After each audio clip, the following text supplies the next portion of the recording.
सूर्य नारायण भगवान को हम जब जल देते हैं, जल की धार एकदम पतली चलना चाहिए, एकदम पानी उंडेल कर नहीं आना, थोड़ा धीरे धीरे स्लो।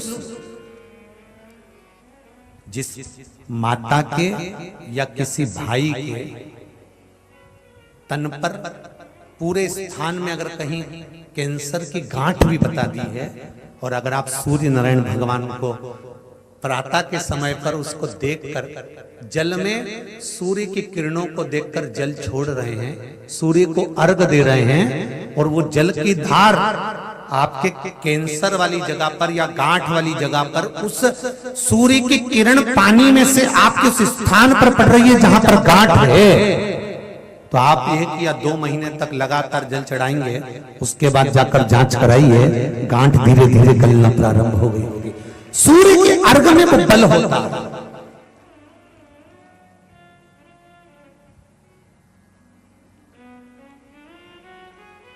एक लोटा जल आप चाहे शंकर को चढ़ा रहे हो, चाहे सूर्य को अर्घ दे, जल जल है, जल की बड़ी महत्वता है। क्यों लोग कुरुक्षेत्र के मैदान में सूर्यग्रहण में स्नान करने जाते हैं, चंद्रग्रहण में स्नान करने जाते हैं? क्यों लोग यमुना जी और गंगा जी में स्नान करने जाते हैं? क्यों लोग कुंडों का स्नान करते हैं, बावड़ियों का स्नान करते हैं? क्यों लोग जाते हैं मानसरोवर? इस जल का महत्व क्या होता है? इतने ये जल की महत्वता का वर्णन किया है, क्यों जल की इतनी महत्वता कही गई? आपको कहा था त्रिजुगी नारायण कोई जा रहा हो तो वहां से जल बुलवा लो, कैंसर के मरीज को पीना प्रारंभ कर देना चाहिए, रोग ठीक होने लगेगा। कोई अटक कर बोल रहा है, तोतला बोल रहा है, तो केदारनाथ जी जाओ, तो सरकारी हॉस्पिटल के पास में ओम कुंड है, वहां का जल बुलवा लो, वाणी ठीक हो जाती है। किसी को मिर्गी का दौरा आता है, चक्कर खा के नीचे गिर जाता है, बेहोश हो जाता है, पांडुकेश्वर का जल बुलवा लो।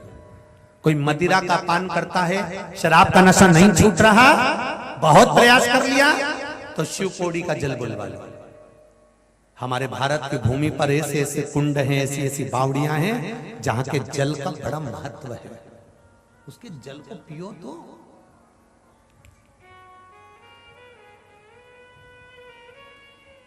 पर लोग भगवान पर विश्वास कब करते हैं मालूम है?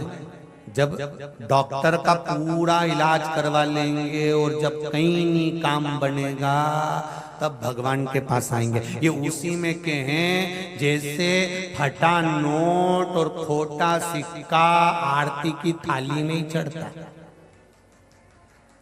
कहीं दूसरी जगह चढ़ता है क्या? किसी दुकान वाले को फटा नोट देना बोलिएगा, खोटा सिक्का दोगे लोग लेगा? नहीं, खोटा सिक्का फटा नोट भगवान की थाली में ही चढ़ता है, भगवान के मंदिर में ही चढ़ता है, आरती की थाली में ही चढ़ता है। किसी ने पूछा गुरुजी ये यहाँ खोटा क्यों चढ़े, सब दूर तो अच्छा चले। तो हमने कहा दुनिया के लोगों को भी मालूम है जो कहीं नहीं चले वो महादेव के पास चले, जो कहीं नहीं चल सकता वो देवादिदेव महादेव के पास चलता। इसलिए खोटा सिक्का फटा नोट लोग शिव जी को चढ़ा जाते हैं, शंकर जी को दे जाते हैं, उसके पास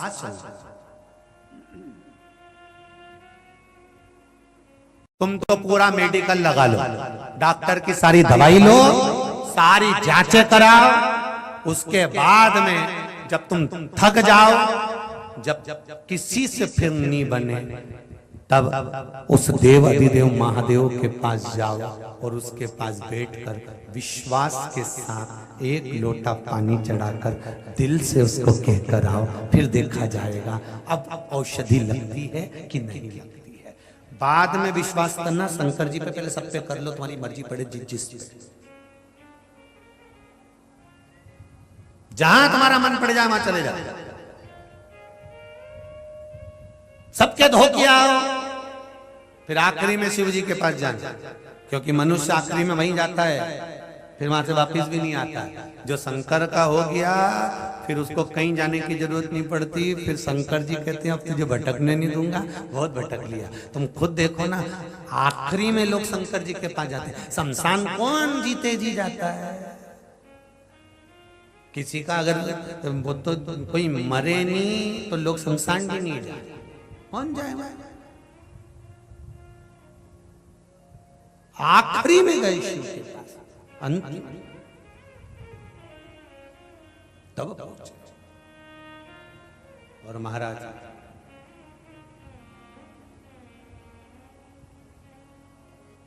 मैंने तेरे ही भरोसे, ओ बाबा तेरे ही भरोसे, हवा बिच उड़ती जावांगी, बाबा डोर अतो छठी नामे कटी जावांगी, भोले मैं तेरी पतंग, शंभो मैं तेरी पतंग, हवा बिच उड़ती जावांगी, बाबा डोर हतो छठी नाम कटी जावांगी।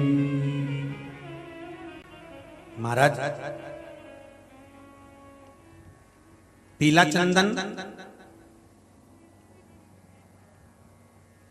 बेलपत्री के दोनों पत्ते पर, लाल चंदन बीच वाले पत्ते पर, शिव मंदिर में जाकर जहां पर शिव मंदिर में ये शिवलिंग है, ये जलाधारी है, ये माता पार्वती का हस्त कमल है जहां शिवलिंग रखा है, ये भाग है, राइट में गणेश जी, लेफ्ट में कार्तिकेय जी, बीच में अशोक सुंदरी है। समझते ना सब लोग? ऊपर से जो बूंद बूंद पानी गिर रहा है, शंकर भगवान की 5 लड़कियां हैं, जया, विषहरा, शामरी बारी, दौतली और देव। शंकर भगवान के 13 बच्चे हैं, उस 13 बच्चे में से 5 कन्याएं शिव जी के ऊपर है। पांचों का नाम आप सब बोलेंगे, जया, विषहरा, शामरी बारी, दौतली और देव। ये शिव जी की 5 लड़कियां जो शिव जी के ऊपर एक एक बूंद पानी गिरा रही हैं। जो जलाधारी लगती है वो शिव जी की 5 बेटियों के नाम से लगती है। शंकर भगवान की 6 नंबर की बेटी अशोक सुंदरी है। जहां से जल बहता है बीच में एक मोटी सी लाइन रहती है, वो शिव जी की छोटी लड़की है अशोक सुंदरी। जहां शिवलिंग रखा हुआ है, गोल जो भाग होता है वो माता पार्वती जी का हस्त कमल। राइट में गणेश जी, लेफ्ट में कार्तिकेय जी, जहां से पानी बह रहा होता है। पानी गिरने के बाद में जितनी दूर तक मंदिर के फर्श से निकलकर जितनी दूर तक जाता है, वहां 33 कोटि देवी देवताओं का निवास होता है। इसलिए शंकर जी के जल को लांघा नहीं जाता।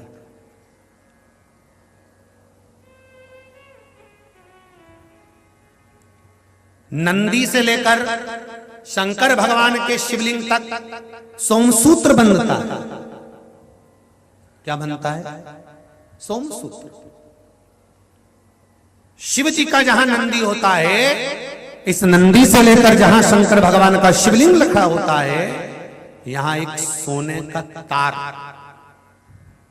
जो प्राण प्रतिष्ठा करने वाले होते हैं ब्राह्मण जन, वो बताते हैं कि यहां से वहां तक एक सूत्र डलता है, सोमसूत्र, नंदी से शिवजी तक। क्यों? कि हम अगर नंदी के पास बैठकर कोई बात अपने दिल की कहें तो शंकर जी तक वो बात पहुंचे, उसको सोमसूत्र वहां से लेकर वहां तक।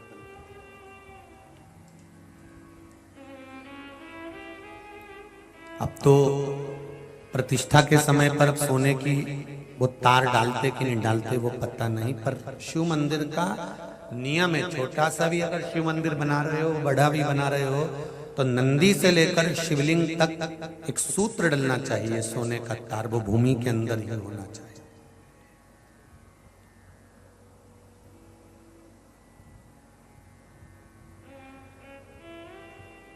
वो भूमि के अंदर हो। जब फर्श लगे तो उसके अंदर कि यहाँ नंदी बैठेगा, तो यहाँ से लेके यहाँ तक शिव जी है, यहाँ से यहाँ तक एक तार डाल दिया, एक सूत्र बांध दिया। वो सूत्र क्या काम करता है? सोम सूत्र की प्रामाणिकता क्या है, क्या कार्य करेगा वो? तो वो एक कार्य करता है। आप एक दिन मंदिर गए हो और मंदिर जाने पर अगर आपने एक दिन जल चढ़ाया है, नारी का बीच में रजोधर्म आ गया, वो 7 दिन तक अगर मंदिर नहीं गई है, कोई पुरुष बाहर चले गया, कोई काम आ गया, वो मंदिर तक पहुंचा नहीं है, तो 1 हफ्ते तक अगर आपने जल भी नहीं चढ़ाया है, शंकर के नंदी के पास बैठकर आप अगर आए हो, तो ये सोम सूत्र आपके 7 दिन की पूर्ति कर देता है कि 7 दिन आप मंदिर आए हो। भले आप रजोधर्म के समय पर मंदिर नहीं गए, भले किसी कारण से बाहर चले गए, पर शिवजी पर अगर आप जल चढ़ाकर नंदी के पास 2 मिनट बैठे हो, नंदी के ऊपर हाथ फेरा है या नंदी के कानों में कुछ कहकर आए हो, नंदी का स्पर्श कर आए हो, तो सोम सूत्र का वो तार नंदी के भाव से शंकर से कहता है कि वो नित्य प्रति स्मरण किया, नित्य।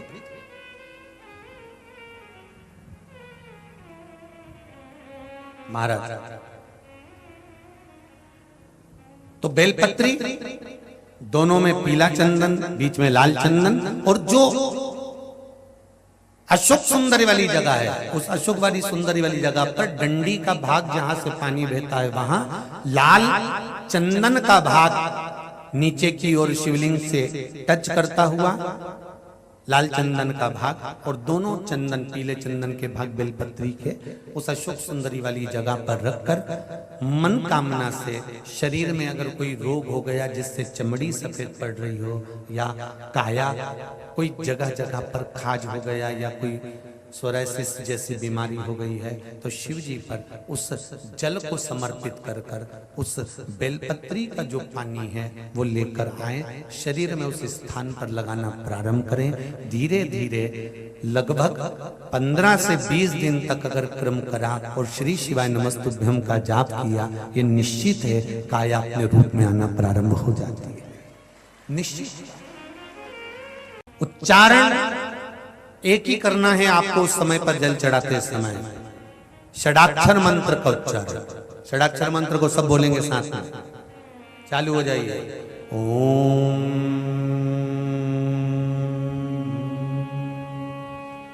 नमः शिवाय, ओम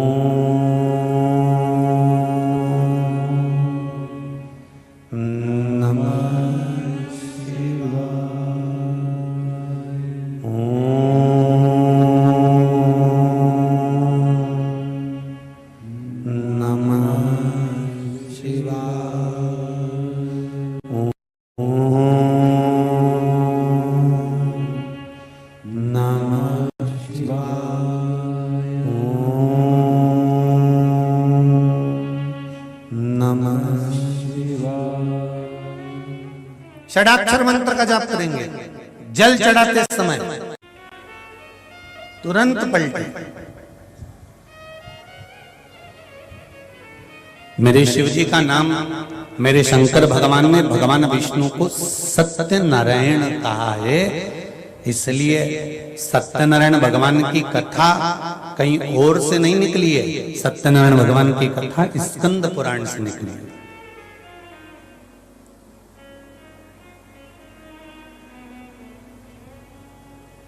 स्कंद पुराण। और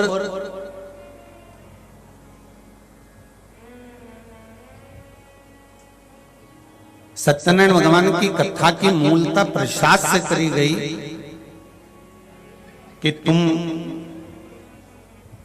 कथा में पहुंचो ना पहुंचो, तुम प्रणाम करो ना करो, पर तुम आरती में जाओ चाहे मत जाओ, पर आखिरी में सत्यनारायण भगवान की उस कथा में पहुंच जाना। उससे क्या होगा? तो उसमें जो प्रसाद मिलेगा, प्रसाद का मतलब होता है प्रसाद, प्रभु का साक्षात दर्शन। अर्थात हाथ में तेरे जब वो पंजेरी आएगी तो वो पंजेरी नहीं है, तेरा मन भगवान की मंजीरी स्वयं बन जाएगा और तू प्रसाद के रूप में भगवान का दर्शन कर पाए, स्वयं भगवान का दर्शन।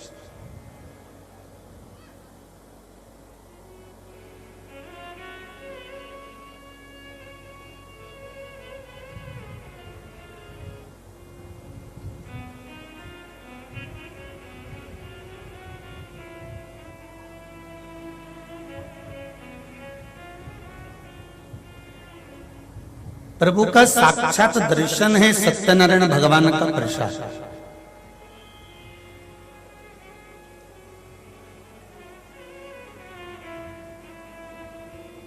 सत्यनारायण भगवान की कथा किस किसने सुनी है? जरा हाथ ऊंचा करो।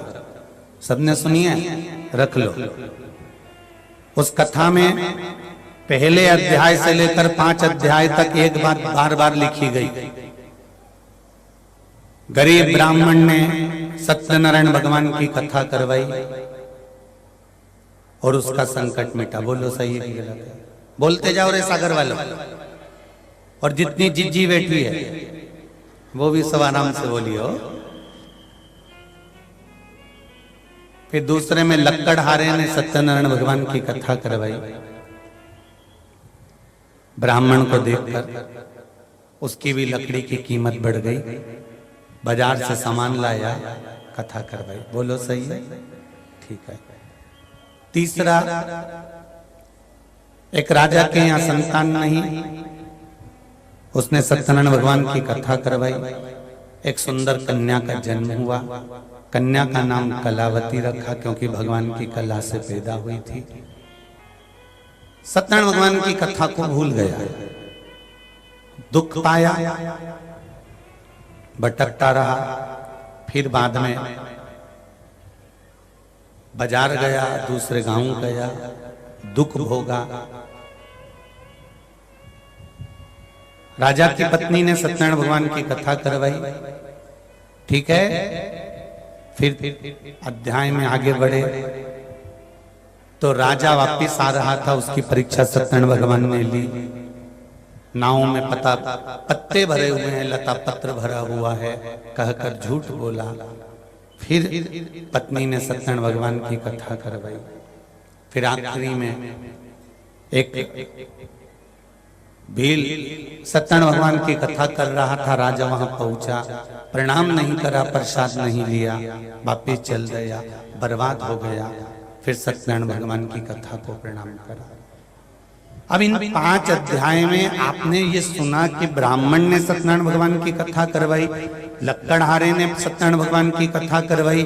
फिर इसमें वर्णन आया कि इसने सत्यनारायण की कथा करवाई, फिर उसकी पत्नी ने दुख भोगा, उसके बेटे ने दुख भोगा, उसके जमाई ने दुख भोगा, सत्यनारायण भगवान की कथा करवाई। इन 5 अध्याय में सत्यनारायण भगवान की कथा का वर्णन किया गया, पर यह समझ में नहीं आया कि सत्यनारायण जी की कथा कौन सी थी जो लक्कड़हारे ने और ब्राह्मण ने करवाई थी।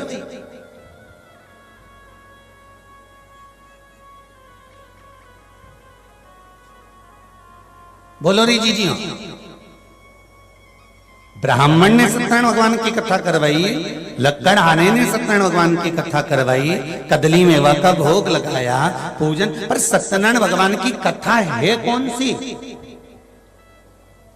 जिसको लक्कड़हारे ने करवाया था, जिसको ब्राह्मण ने करवाया था, जिसको राजा ने सुना था, जिसको उसके जमाई ने सुना था, और नाव लता पत्र भरकर, तो वो सत्यनारायण की कथा कौन सी थी? तो स्कंद पुराण कहती है वो सत्यनारायण भगवान की कथा कोई दूसरी नहीं थी। भगवान ब्रह्मा और विष्णु ने जो शिवलिंग की उत्पत्ति करी थी, उस शिवलिंग का और छोर देखने के लिए दोनों गए थे। पाताल में मेरे भगवान पहुंच गए थे, उनको भगवान के चरण नहीं मिले थे, तो ब्रह्मा जी के सामने उन्होंने सत्य कह दिया था, इसलिए भगवान शंकर ने उनका नाम सत्यनारायण रख दिया था। ये सत्यनारायण भगवान की मूल कथा का सार तत्व है।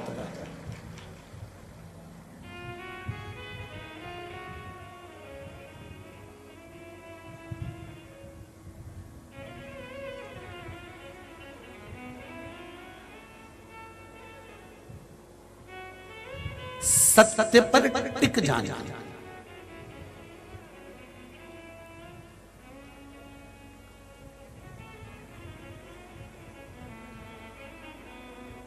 सत्य पर अड़ जाना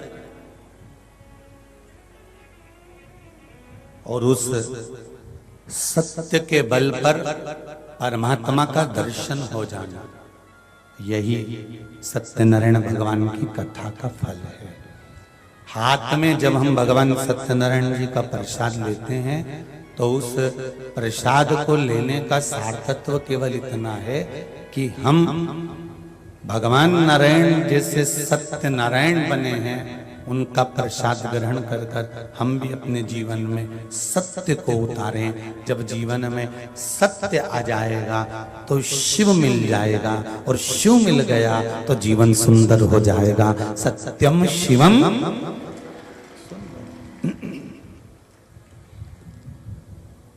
जीवन में सत्य, सत्यम शिवम और सुंदरम, ये तीनों हो जाए। सत्य की प्रधानता को जानिए।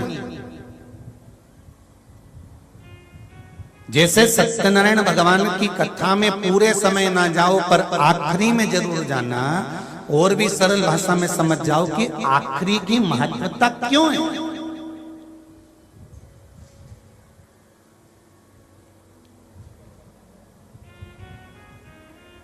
ये दुनिया के लोग इंतजार क्यों करते हैं कि 7 दिन,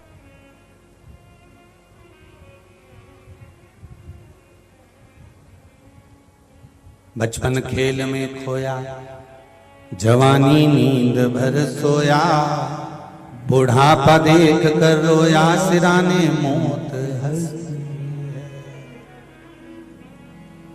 आखिरी में जब जाते जाते कोई 500 का, 200 का, 100 का नोट पकड़ा जाता है, उसी तरह शिव महापुराण की कथा कहती है कि अंतिम बिंदु जब आता है, उस बीच में लेन देन चालू होता है।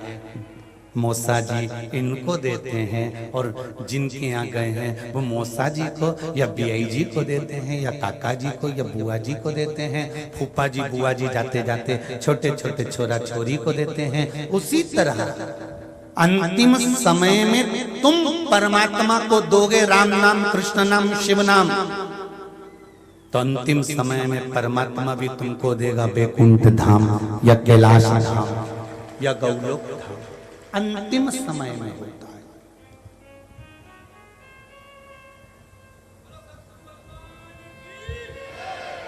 और ये अंतिम समय का जो खेल है, इसको समझना बहुत जरूरी है महाराज।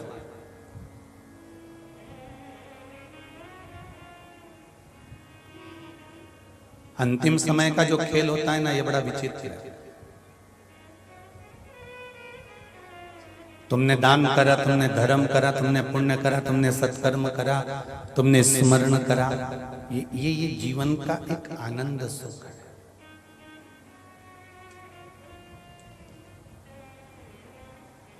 आज मेरे को केसरवानी जी बतानी भी रामायण हुई हो, जितने भी यज्ञ हुए हों, जितने भी अनुष्ठान हुए हों, उसमें तुमने कुछ करा, वो अपनी जगह पर है। पर शंकर के मंदिर में, शिव महापुराण में एक बार जो थोड़ा सा कर देता है, वो मरते दम तक खत्म नहीं होता, वो हमेशा अजर और अमर होता है। शिव को अमरनाथ कहते हैं, शंकर भगवान को अमर तत्व कहते हैं।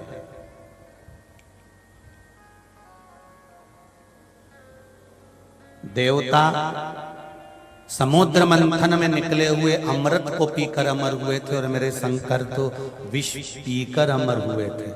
संसार में कोई ऐसा है जो विष पीकर अमर होता? मेरा महादेव बिल्कुल उल्टा, बिल्कुल विपरीत, एकदम विपरीत का।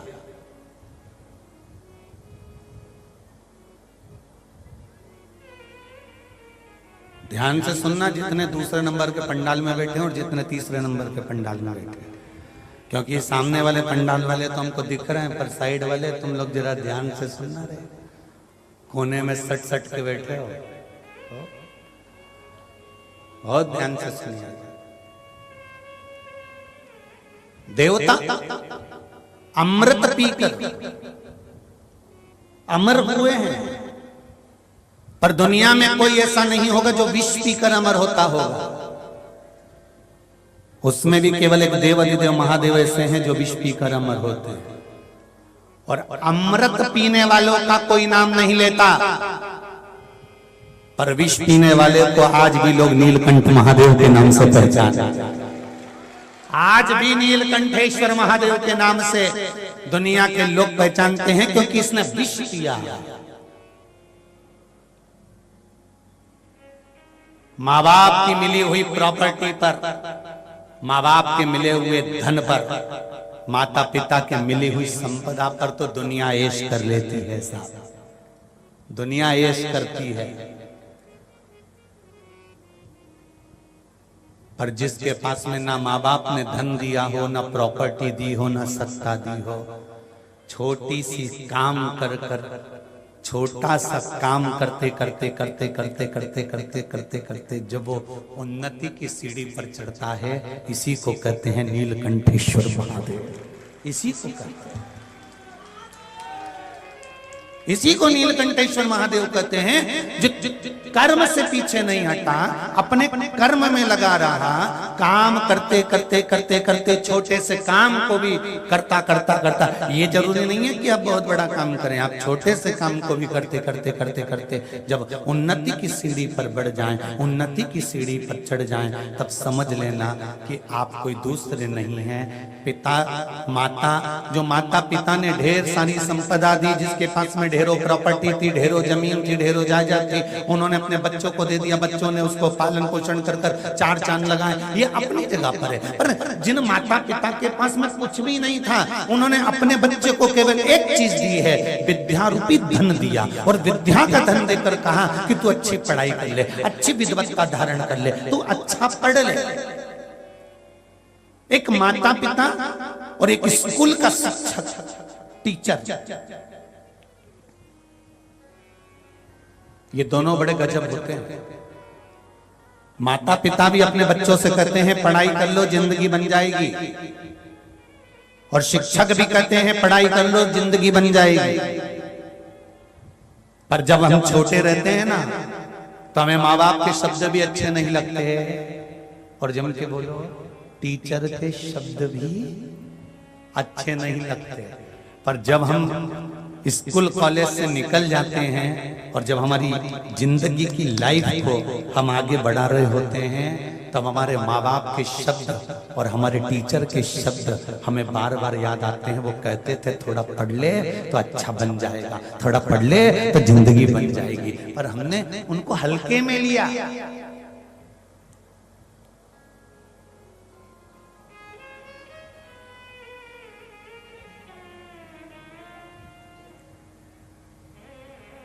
जितने नवयुवक बच्चे यहाँ पर बैठे हुए हैं, जितने बेटे बेटियां यहाँ पर बैठे हुए हैं, जितने आस्था चैनल पर नवयुवक बच्चे कथा सुन रहे हैं, जितने फेसबुक यूट्यूब पर नवयुवक बच्चे कथा सुन रहे हैं, मैं उनसे कहूंगा तुम्हारे माता पिता तुम्हारे मार्ग को प्रशस्त करने वाले हैं, और जो शिक्षक तुमको स्कूल में और कॉलेज में पढ़ा रहे हैं, ये शिक्षक तुम्हारे मार्ग को प्रशस्त करने वाले हैं। आज ये तुम्हें पढ़ाकर लिखाकर अग्रण्यता का भाव प्रदान करेंगे, आगे लेकर जाएंगे। समझना तुमको पड़ेगा।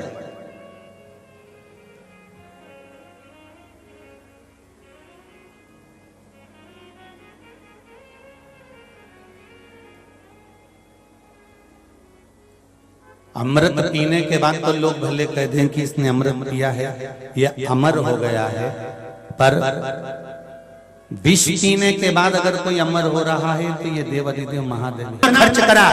तारीख, तिथि, दिन और बार लिख कर रखना, और 3 महीने का इंतजार करना कि मेरे बाबा ने पलट कर 1000 गुना दिया गया।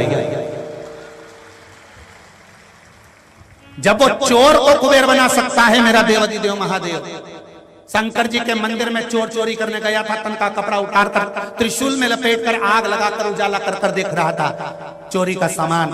शंकर भगवान प्रसन्न होकर उस चोर को यदि कुबेर बना सकते हैं, तो क्या शंकर जी की कथा में आप आने वाले भक्तों की व्यवस्था में जो लगे हुए हैं, क्या उनके लिए देवाधिदेव महादेव कुछ नहीं करेगा? शिव कृपा,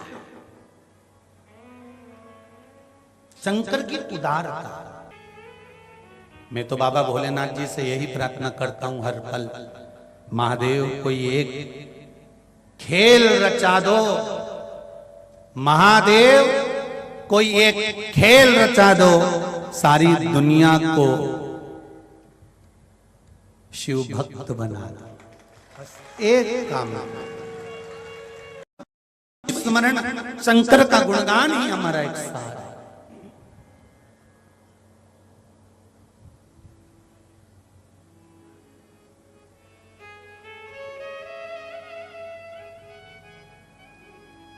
पार्वती जी ने कृष्ण खड़ा कर दिया शिव जी के सामने। 12 ज्योतिर्लिंग की भूमि पर जहां शंकर भगवान का प्राकट्य होगा, जहां ज्योतिर्लिंग शिवलिंग जहां पर प्रकट होगा, ऐसे 12 ज्योतिर्लिंग की भूमि को घूमने के बाद उस भूमि पर पहुंचे हैं रामेश्वर धरा। कथा तो आप टीवी पर सुन लोगे, जो दूर रहने वाले हैं वो टीवी पर कथा सुने चलता है, पर आपके क्षेत्र में अगर कथा हो रही हो फिर निवेदन करेंगे, जैसे शंकर भगवान पार्वती को लेकर 12 ज्योतिर्लिंग की भूमि को प्रणाम करने गए थे। क्यों? पार्वती जी ने पूछा कि यहाँ आने का फल क्या है। शंकर भगवान कहते हैं जिस धरा पर तीर्थ का निर्माण होगा, जिस धरा पर कथा का निर्माण होगा, जिस धरा पर मंदिर का निर्माण होगा, जिस धरा पर संत साधु सन्यासी तपस्वी साधक उपासक और शिव भक्त जहां पर जाकर बैठेंगे, उस भूमि को मात्र छू लेना, उसकी रज मस्तक पर चढ़ जाना, यही जीवन का सबसे बड़ा कल्याण है। कितने बैठे हो? हजारों लाखों में आप लोग आए हो।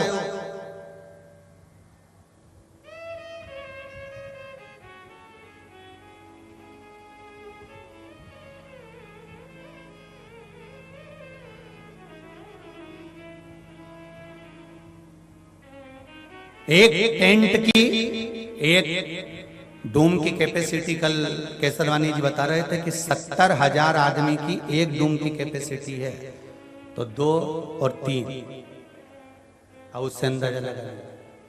अब इतनी संख्या में आप आए हो और इतनी संख्या में बैठकर आप शंकर का नाम ले रहे हो।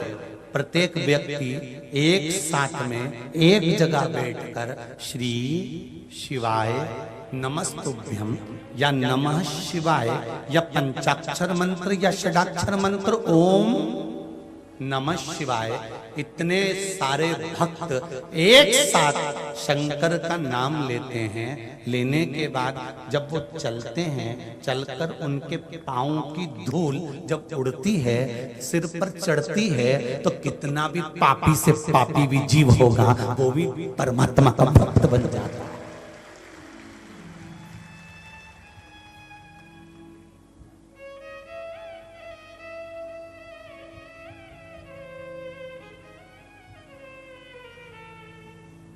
कितना पापी से पापी जीव वो भी परमात्मा का गुणगान कर कर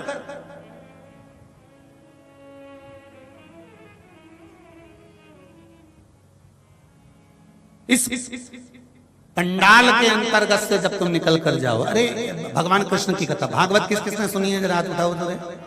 अरे बहुत बढ़िया, धर लो धर लो। हमने तो सुना है सागर को वृंदावन कहते हैं। हमने तो सुना है सागर को वृंदावन कहते हैं। एक बिहारी जी का मंदिर वृंदावन में है तो दूसरा बिहारी जी का मंदिर हमारे सागर में है। एक राधा रमन लाल जी का मंदिर वृंदावन में तो है, तो एक राधा रमन लाल का मंदिर सागर में है। चिंतामन गणेश एक उज्जैन में है तो दूसरा चिंतामन गणेश सागर में है। भूतेश्वर अगर बैठा है उत्तराखंड की भूमि में तो एक भूतेश्वर मेरे सागर में है। सारे तो तीरथ सागर में आकर बस गए। जरा विचार तो करो, सागर में गागर भरा गया है और गागर में सागर भरा गया है।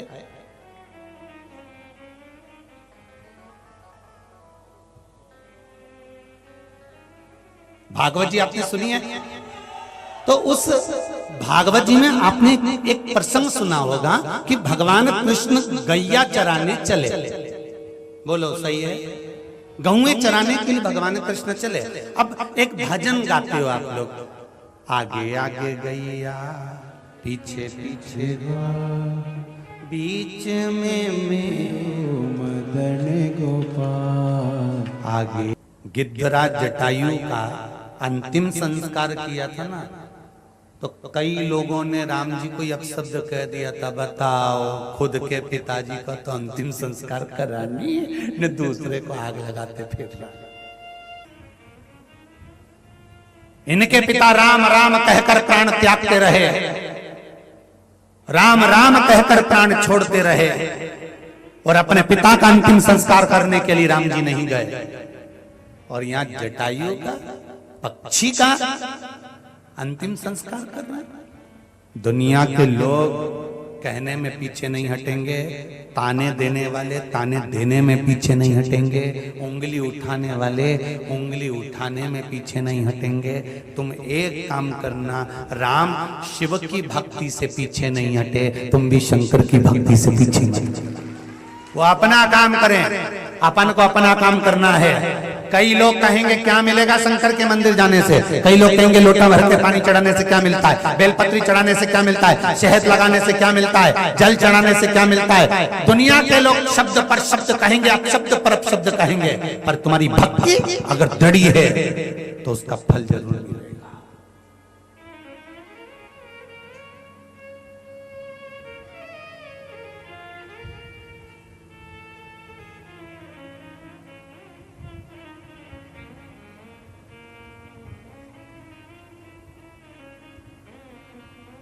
उंगली उठाने वाले उठाते रहेंगे, अब शब्द कहने वाले कहते रहेंगे। तुम अपनी भक्ति पर ध्यान दो, आप शिव भक्ति पर ध्यान दो। उनका काम है आप पर उंगली उठाना, आप पर आरोप लगाना, आप पर शब्द कहना। संशय है कि शिव जी का गर्भवती नारी पूजन न करे, और ऐसा जिसने बताया है ना तो उसको जरूर एक बार पकड़ के लेकर आना और बताना कि भाई कौन सी पुराण में किस जगह लिखा है कि ये शिवलिंग का यहाँ पर दर्शन नहीं करना चाहिए, उसका वर्णन होना चाहिए। अगर शिव महापुराण की कथा में से कोई भी चीज चढ़ाने की बात करते हैं, जैसे काली मिर्ची चढ़ाने का बोला, तो उसका भी प्रमाण शिव महापुराण में है। आप छाट सकते हो, निकाल सकते हो, देख सकते हो। गेहूं के दाने का प्रमाण शिव महापुराण में है, अरहर की दाल का प्रमाण शिव महापुराण में है, दुर्वा के जल का प्रमाण शिव महापुराण में है, डाब के प्रमाण शिव महापुराण में है, चावल का प्रमाण शिव महापुराण में है। कौन कौन सी चीजों से भगवान शंकर के शिवलिंग का निर्माण होता है, यहां तक वर्णन करा गया कि भस्म से निर्मित शिवलिंग का भी पूजन हमारे यहां शिव महापुराण में वर्णन।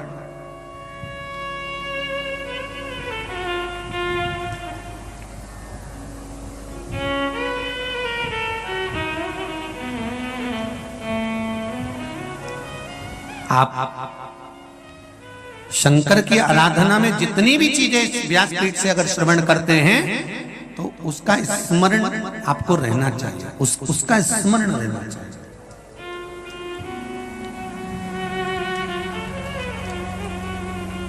महाराज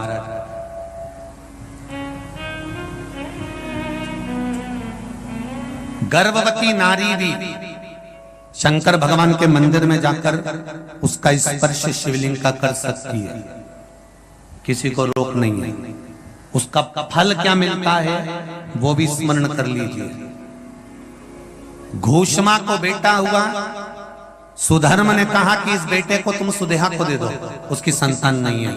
जब तुम्हें एक पुत्र हो गया है तो दूसरा भी हो जाएगा। उन्होंने सुदेहा को दे दिया। सुदेहा ने पाल पोस कर बेटे को बड़ा कर लिया, उसकी शादी कर दी, घर में बहू आ गई। बहू को मालूम पड़ा कि मेरी असली सास तो घुष्मा है, ये सुदेहा मेरी असली सास नहीं है। क्रोध आ गया, उसने सास को पूछना बंद कर दिया सुदेहा को, गुस्से में आ गई सास। सुदेहा ने मन में सोचा कि बेटा ही नहीं रहेगा तो बहू किस काम की रहेगी। बहू गई थी मायके, सुदेहा ने अपने बेटे के टुकड़े टुकड़े कर कर कपड़े में बांध कर तालाब में फेंक दी। अब देखिए, गर्भवती नारी अगर शंकर का स्मरण करती है, पूजन करती है, तो उसके बालक पर कितना फल मिलता है, ये शिव महापुराण की कथा कहती है। तो जिसने आपको कहा कि गर्भवती नारी को शिव जी का स्पर्श नहीं करना चाहिए, उसको ये पूरी कथा सुनाओ कृष्णेश्वर महादेव। बेटे के टुकड़े कर कर कपड़े में बांध कर तालाब में फेंक दिया। घोषमा शिवजी के शिवलिंग का निर्माण करती थी और पार्थिव शिवलिंग का पूजन कर कर शंकर भगवान का विसर्जन करने जाती थी। आज घोषमा के मन में आ गया, मेरे बाबा शंभु, हे भोलेनाथ, त्रिकालदर्शी, कैलाशी, अविनाशी, प्रभु बेटे को बहुत दिनों से नहीं देखा, जिस बेटे को गर्भ में रखा था और आपकी पूजन करी थी, मेरा बेटा वो नजर नहीं आ रहा। शंकर भगवान ने एक हफ्ते पहले मरे हुए भूष्मा के बेटा जो टुकड़ा टुकड़ा हो गया था, उस बेटे को जीवित तालाब से बाहर निकाल दिया। ये गर्भस्थ नारी आराधना का फल है।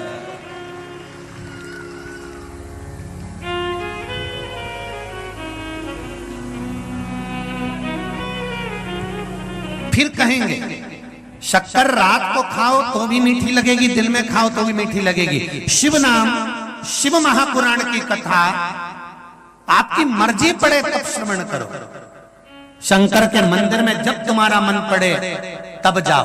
हाँ, आजकल ब्राह्मण देवताओं ने थोड़ा सा नियम बना दिया कि इतनी बजे तक जल चढ़ाएंगे, इसके बाद नहीं चढ़ाएंगे। पर मेरे शंकर भगवान का पहले मंदिर में कोई कपाट नहीं होता था। शिव जी का जो मंदिर होता था उसमें दरवाजे का कोई काम नहीं होता था। मेरा शंकर तो अड़भंग है, उसके दरवाजे पर कपाट नहीं है, उसके मन में कपट नहीं है और उसके भक्त के मन में झंझट नहीं है। ऐसा मेरा शिव का भक्त। शिव के मंदिर में कपाट की जरूरत, जब तुम्हारी मर्जी पड़ जाए, सवेरे फुर्सत मिल जाए सवेरे लोटा भर के जल ले जाओ, दिन में फुर्सत मिल जाए दिन में पहुंच जाओ। पर अब थोड़ा सा लोगों ने नियम बना दिया कि हम अब 12 बजे के बाद जल नहीं चढ़ाने देंगे, या इतनी बजे जल नहीं चढ़ाने देंगे, या प्रदोष के समय पर हम जल नहीं चढ़। पर या तो शास्त्र कह रहा है, शिव महापुराण की कथा कर रही है कि माँ और बाप का जो कमरा होता है वो बच्चों के लिए कभी बंद नहीं होता, कभी भी उसके लिए बंद नहीं किया जाता। शंकर कौन है? पिता। पार्वती कौन है? माँ। तुम्हारे घर में भी माँ बाप होंगे। जिस कमरे में माता पिता सोते हैं ना, उस कमरे में दरवाजा लगाने की जरूरत नहीं पड़ती। बच्चे तुम सो क्यों?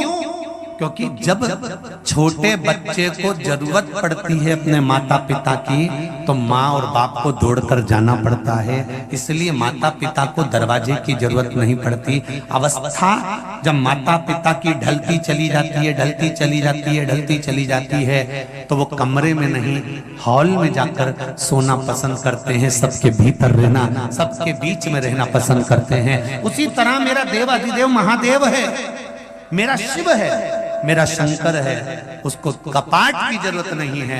वो तो ये कहता है कि जब तेरे जीवन में दुख है, तकलीफ है, कष्ट है, तू दौड़ कर चले आ, मेरे पास में आ और मेरे पास बैठ मेरे पास।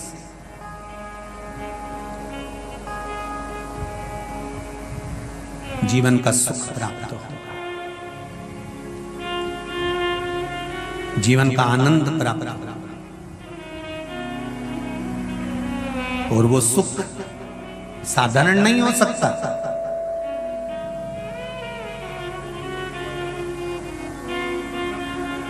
मेरे भोले तेरी नौकरी सबसे बढ़िया है, सबसे खरी। भोले बाबा तेरी चाकरी सबसे बढ़िया है, सबसे खरी। मेरी किस्मत का जब गुल खिला, तब जाकर के ये दर मिला। मेरी किस्मत का जब गुल खिला, जाकर के दर मिला। मिल गई मुझको चौखट तेरी सबसे बढ़िया है, सबसे करी। भोले बाबा तेरी नौकरी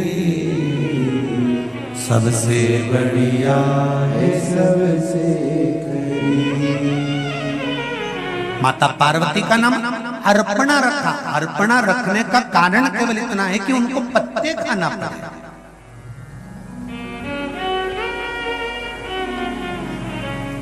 क्यों? एक बार बाबा भोलेनाथ अघोरी बन गए। अघोरी मतलब भस्म रमाई, जटा बांधी, शरीर पर काले वस्त्र धारण कर लिए, एक स्थान पर जाकर मेरे भोलेनाथ जी लेट गए। इंद्र जा रहे थे। इंद्र को अभिमान बहुत था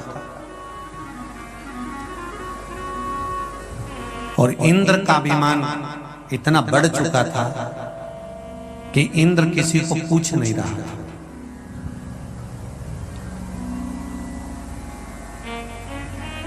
जाते जाते इंद्र बीच में अघोरी बाबा को देखा और देखते से इंद्र ने अघोरी को देखकर कहा, ए बाबा हटो यहां से, रास्ता छोड़िए हमको जाने के लिए। शंकर भगवान अघोरी का रूप रखकर बैठे थे और बैठे बैठे बैठे बैठे बैठे बैठे राम नाम का स्मरण कर रहे थे, हटे नहीं। इंद्र को क्रोध आया, क्रोध आकर वज्र उठाया और वज्र उठाकर भगवान शंकर को मारने के लिए जैसे हाथ आगे बढ़ाया, शंकर भगवान को क्रोध आया, तीसरा नेत्र खुल गया। जैसे ही तीसरा नेत्र खुला, इंद्र पहचान गया ये तो भोलेनाथ जी हैं। तुरंत इंद्र स्थान छोड़कर भागे। भगवान शंकर का क्रोध पीछे पीछे जाने लगा और इंद्र आगे आगे भागने लगे। भागते भागते भागते भागते भागते भागते इंद्र देवलोक में जब पहुंच गए, पहुंचने के बाद वहां पर बृहस्पति महाराज मिले। बृहस्पति महाराज ने पूछा, इंद्र कहां भाग रहे?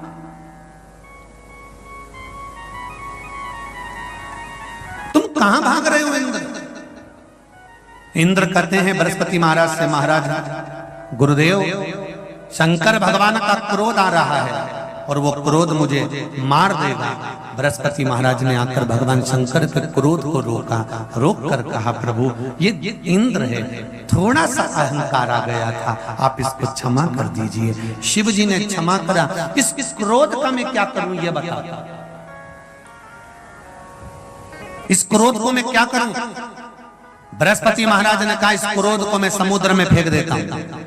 भगवान शंकर के क्रोध को ले जाकर समुद्र में फेंक दिया, जिससे एक बालक ने जन्म लिया जिसका नाम जलंधर हो गया।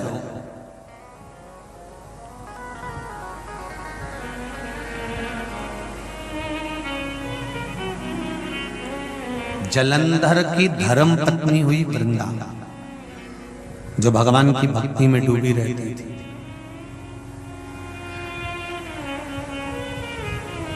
वृंदा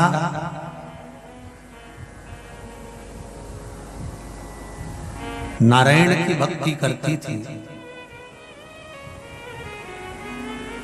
तुलसी का नारायण की भक्ति कर कर भगवान का भजन किया करती थी। वही वृंदाबाद में तुलसी का क्यारा बना था।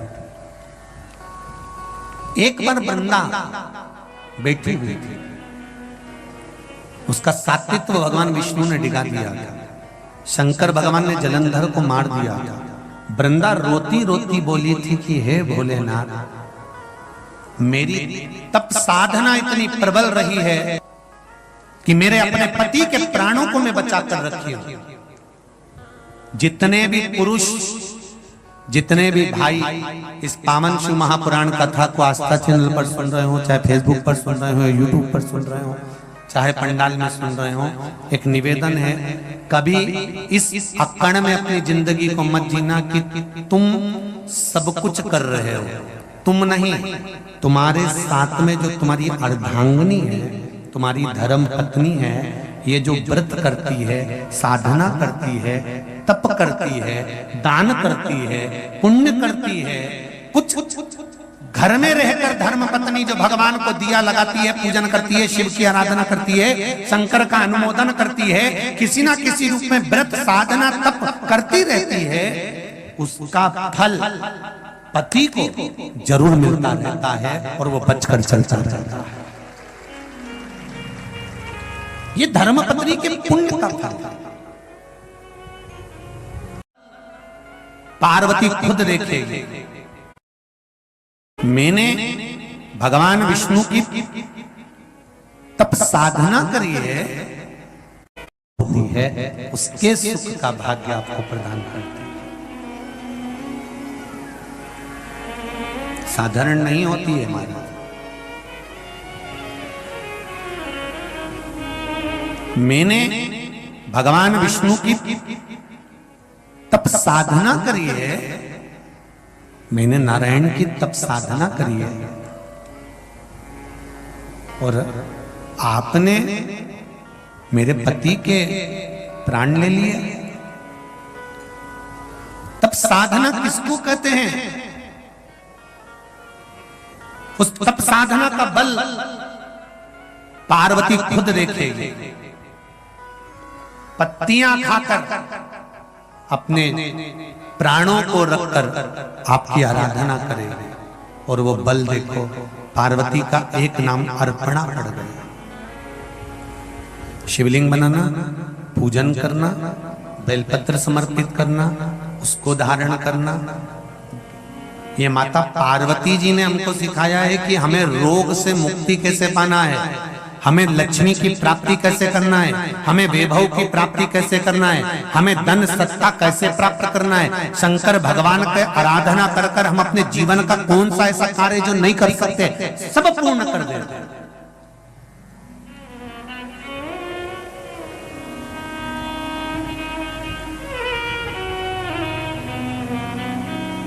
अभी एक वीडियो फेसबुक पर जारी हुआ है, उसको देखा होगा आपने। एम्स हॉस्पिटल में ट्यूमर का ऑपरेशन चल रहा है,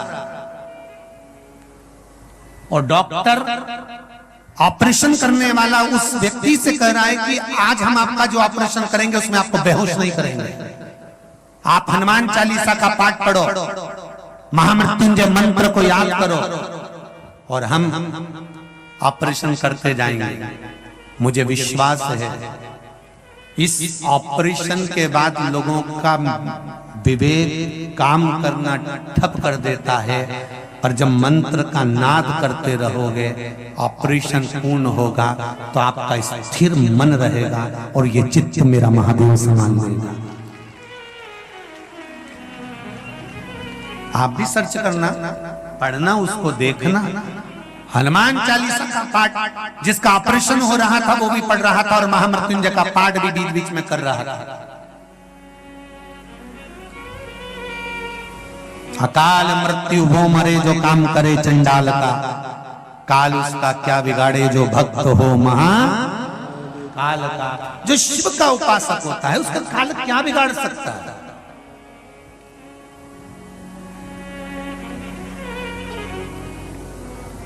आप शिव की आराधना तो करो, सारी समस्या का हल एक लोटा जल। शिव के मंदिर जाना चालू कर दो, शंकर के द्वार जाना चालू कर दो। हम ये कभी नहीं कहते कि आप कहीं बाबा जोगियों के चक्कर में पढ़ो, कहीं बेल भभूति के चक्कर में पढ़ो, कहीं इधर उधर पढ़ो। हम तो एक बात कहते हैं कि तुम्हारे नजदीक में जो शिव मंदिर हो वहां जाकर उसकी चाकरी में लग जाओ, एक लोटा जल लेकर उसको स्नान कराओ, जाकर कहीं मंदिर में कुछ कचरा हो तो उसको साफ कर दो, और अपने जीवन को निर्मल बनाओ। शिव मंदिर की ललक लगाओ।